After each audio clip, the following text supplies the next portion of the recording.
तो सारे भैया ने भाई मेरी राम राम। इस टाइम मैं हूँ विक्रमादित्य एकेडमी। अब यहाँ से तो आपने उल्टे दिख रहे होंगे ना, मैंने भी उल्टे ही दिखा है क्योंकि ये मिरर के पीछे से लगा हुआ है। विक्रमादित्य एकेडमी खासियत क्या है और यहाँ पे क्यों आए हैं और ये है कहाँ पे, और बहुत सारी बातें करेंगे विक्रमादित्य एकेडमी पे।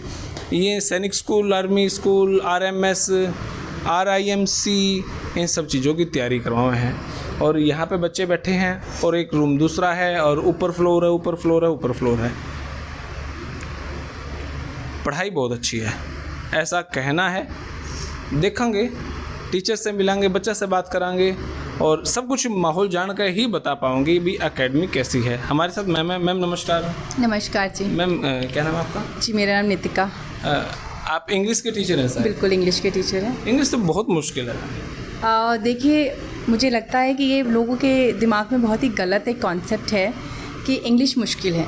अगर इंग्लिश को बहुत ही आसान तरीके से पढ़ाया जाए और समझने वाले बच्चे उसे आसानी से समझें तो इंग्लिश बिल्कुल भी मुश्किल नहीं है, क्योंकि हमारा एकेडमी में पढ़ाने का तरीका बिल्कुल डिफरेंट है। देखिए, आप देख भी रहे होंगे कि किसी बच्चे के डेस्क पे कोई इंग्लिश की बुक ऐसा नहीं है और ना ही मेरे टेबल पे और मेरे हाथ में कोई बुक है।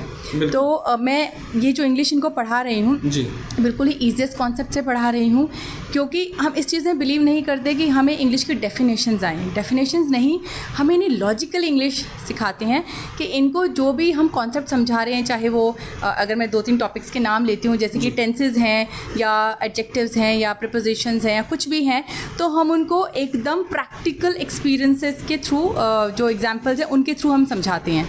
और बिना बुक के मैं इनको पूरे कॉन्सेप्ट, अभी मैं इनको टाइप ऑफ सेंटेंसेस की फॉर्मेशन सिखा रही थी। और जैसे एग्जाम्पल मैंने बताया, तो एग्जाम्पल कभी कभी मैं इनको इंटरेस्टिंग बनाने के लिए उन एग्जाम्पल्स पे थोड़ा सा एक्ट भी करके दिखा देती हूँ। मैं थोड़ा सा इंटरप्ट करूँगा। मैं 7th क्लास से 10th को पढ़ने लगा था, फिर 8th में 10th को पढ़ा, 9th में, 10th में, +1 2 में, ग्रेजुएशन में भी यार 10th ही पढ़ते रहे हम, लेकिन आज भी 10th याद नहीं है।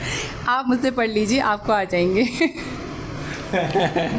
तो कारण क्या है याद ना रहने का, या हमारा मेथड ही अलग था, आपका कुछ मेथड अलग है? देखिए, मेरा मेथड थोड़ा अलग है। आप बच्चों से पूछ सकते हैं कि शायद इन्होंने भी पिछले अपने स्कूल्स में किया है टेंसेस, बट यहाँ पे इनके लॉजिक्स बहुत क्लियर हो रहे हैं, क्योंकि जनरली हमारा जो पैटर्न हमेशा से रहा है टेंसेस पढ़ाने का, वो यही रहा है कि हम बुक खोलेंगे, डेफिनेशन पहले पढ़ेंगे, याद करेंगे, ठीक है।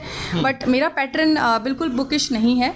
मैं बच्चों को टेंसेस के बारे में बताती हूँ, टेंसेस क्या है, इंग्लिश लैंग्वेज में इसका यूसेज क्या है, क्योंकि कई बार क्या होता है, हम पढ़ाई को पढ़ाई की तरह पढ़ते हैं, हमें पता ही नहीं होता उसका सिग्निफिकेंस क्या है, उसका महत्व क्या है, इंग्लिश को कहाँ यूज़ करना है, किस लिए हम पढ़ रहे हैं। अगर बच्चों को लॉजिकली पहले तो वो समझ में आना चाहिए कि ये इंग्लिश जो हम टेंसेस कर रहे हैं ये कहाँ यूज़ होंगे, कैसे करना है। तो सबसे पहले तो मैं इनको वही क्लियर करती हूँ कि इंग्लिश जो है वो स्टेप बाय स्टेप एक चीज़ से जुड़ी हुई है, क्योंकि एक पूरा सेंटेंस या पैराग्राफ फॉर्म करने के लिए हमें प्रीपोजिशन भी चाहिए, हमें वेरियस जो भी इंग्लिश के कॉन्सेप्ट्स हैं उनको इकट्ठा करके समझना ज़रूरी है। और मेरा जो पढ़ाने का तरीका है वो बहुत ही प्रैक्टिकल है। मैं बहुत ही क्लियर कॉन्सेप्ट थ्रू एग्जाम्पल्स के थ्रू इनको कराती हूँ, और साथ साथ जैसे एक कॉन्सेप्ट पढ़ाया और उसके बाद हम बहुत सारी ओरल प्रैक्टिस करते हैं। एक स्टेप जब तक क्लियर ना हो दूसरे स्टेप पे नहीं पहुँचते हैं। ओवर इंडिया से बच्चे हैं और मैं बहुत ही इम्प्रेस हूँ इनके स्पिरिट को देखकर। जैसे मुझे भी ये पूरा सेशन से मैं इनको पढ़ा रही हूँ, बट इनका जो एक तरह से जो एक जज्बा है कुछ बनने का, और इनका अपने पेरेंट्स से दूर रह के भी कितने पॉजिटिव और कितने कॉन्फिडेंट हैं, और कैसे अपने मिशंस को पूरा करने के लिए इतनी मेहनत कर रहे हैं, काफ़ी आर्ट्स पढ़ते हैं। तो आई फील कि अगर मेरे भी बच्चे हैं तो मैं भी चाहूँगी कि जब वो थोड़े से बड़े हो जाएंगे, वो छोटे हैं, तो वो इस एकेडमी का ज़रूर पार्ट बने, बिकॉज जिस तरीके से इनको एक प्लेटफॉर्म दिया जाता है पढ़ाने का और सारी एक्टिविटीज़ करने का, डिसिप्लिन में रहने का, और रियली मतलब इन बच्चों को देख के मैं बहुत इंस्पायर हूँ।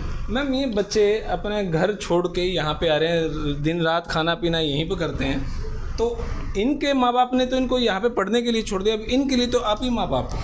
मैंने अपनी फर्स्ट क्लास में इनको यही समझाया था कि जैसे आप अपनी मदर को रिस्पेक्ट करते हैं, सो मैं आपकी सेकंड मदर हूँ, क्योंकि इस वक्त आप मेरी कंट्रोल में हैं और मुझे आपको पढ़ाना है। सो मैं एक्चुअली उसी इमोशन से इनको पढ़ा रही हूँ। लेकिन ज़्यादा प्यार दिखाएंगे तो फिर ये बिगड़ भी जाएंगे। पढ़ाई इंग्लिश तो वैसे भी बहुत ज़्यादा इंपॉर्टेंट है इनके लिए।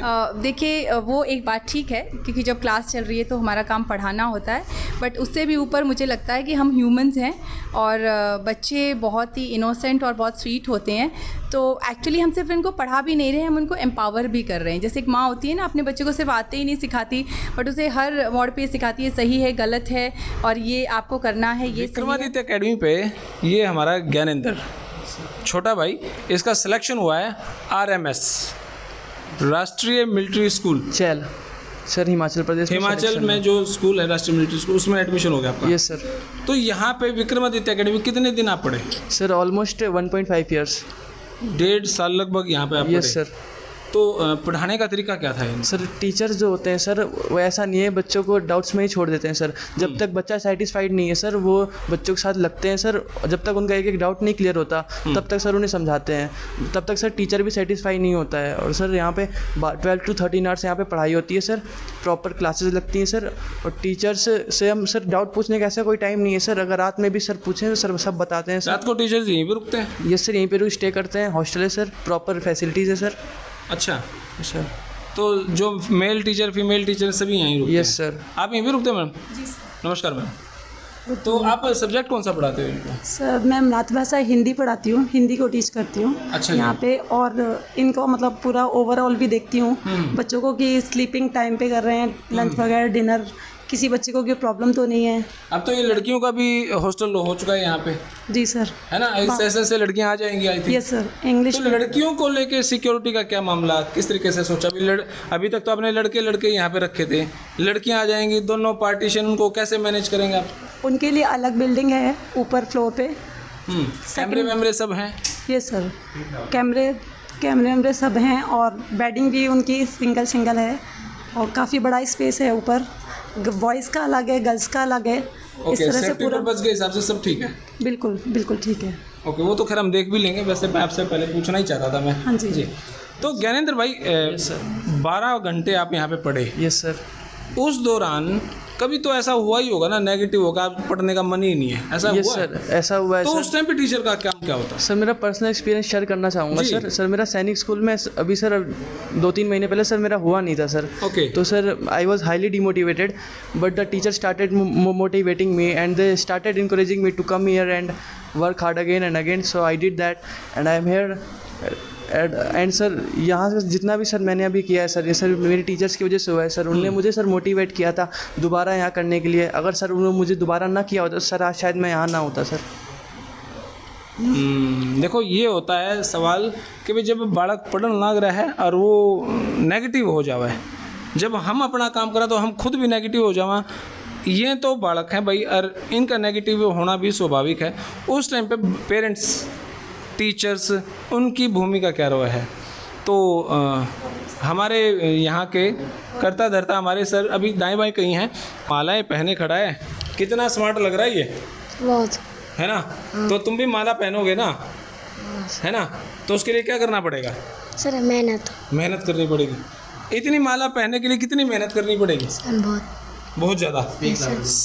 स्माइल करके कहो ना, ऐसे फेड अप सा चेहरा, बहुत मेहनत करनी पड़ेगी। बहुत मेहनत करनी है ना? सर। तो मेहनत कैसे करोगे, कैसे मेहनत करोगे फिर? मम्मी पापा को बुला के, पापा याद आ रही है आ जाओ, मम्मी याद आ रही है आ जाओ, ऐसे मेहनत करोगे क्या? नो। तो कैसे मेहनत करोगे? पढ़ाई करनी पड़ेगी उसके लिए। अभी आप 12 घंटे पढ़े हैं, 12 से 13 घंटे। आप 14 से 16 घंटे पढ़ना। जितनी माला ज्ञानेंद्र ने पहनी है उससे 2 गुना माला आप पहनोगे ना? यस। है ना? Yes sir. अभी आप 40 बच्चे हो प्रोक्स यहाँ पे। अभी तो इसके सेशन में एक ही का सिलेक्शन हुआ। आप 40 में से कितने बच्चों का सिलेक्शन होगा? हाथ खड़े करना जिनका सिलेक्शन होगा। यार सारे के सारे, एक आधा तो हाथ नीचे कर लो यार, सबका ही सिलेक्शन हो जाएगा। तो फिर इसके लिए बहुत ज़्यादा मेहनत करनी पड़ेगी ना। हाथ नीचे करो, तो कर लोगे मेहनत? अब की बार ये अकेला था, अब की नेक्स्ट टाइम आप सारे होगे, और फिर आपके साथ मैं फिर से होऊंगा, फिर मैं कहूँगा अबे छूटा कौन सा है, किसका नहीं हुआ, लेकिन आप कहोगे तो हम सबका ही हो गया जी। हो जाएगा पेपर क्लियर भाई? Yes sir. पक्का? Yes sir. अच्छा ज्ञानेंद्र, ये जो बिल्कुल छोटे बच्चे हैं जूनियर, एक ये भी आपकी क्लास के ही बच्चे मान के चलते हैं, इनको कहना क्या चाहोगे, किस तरीके से पढ़ना है? सर फर्स्टली सर बच्चे को अगर कुछ करना है तो सर उसके लिए उसको एक एक गोल सेट करना पड़ेगा कि सर एक सुबह उठते हैं तो सर एक गोल फिक्स करना है कि ये करे, पहले हमें सोना नहीं है सर। फुटबॉलर कौन है इधर? वो कौन सा था फुटबॉलर? तू ही थे ना? गोल सेट कर ले। सेट कर लिया ना सेट? लिया। और किक जोर से लगानी है। कभी क्या किक में मजा नहीं आया?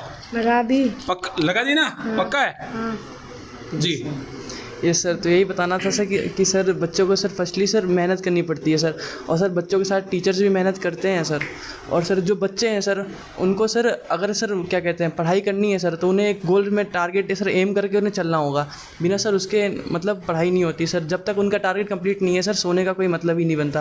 और यही सिखाते हैं सर हमारे टीचर्स, जब तक टारगेट कंप्लीट नहीं है उस पर फोकस करो और बार बार उसके पीछे पड़ जाओ एक तरह से।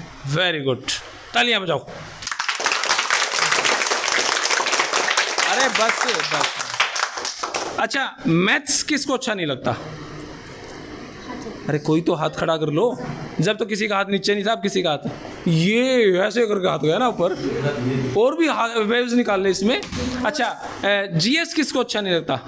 जीएस आपको अच्छा नहीं लगता? साइंस किसको अच्छा नहीं लगता? एसएस किसको अच्छा नहीं लगता?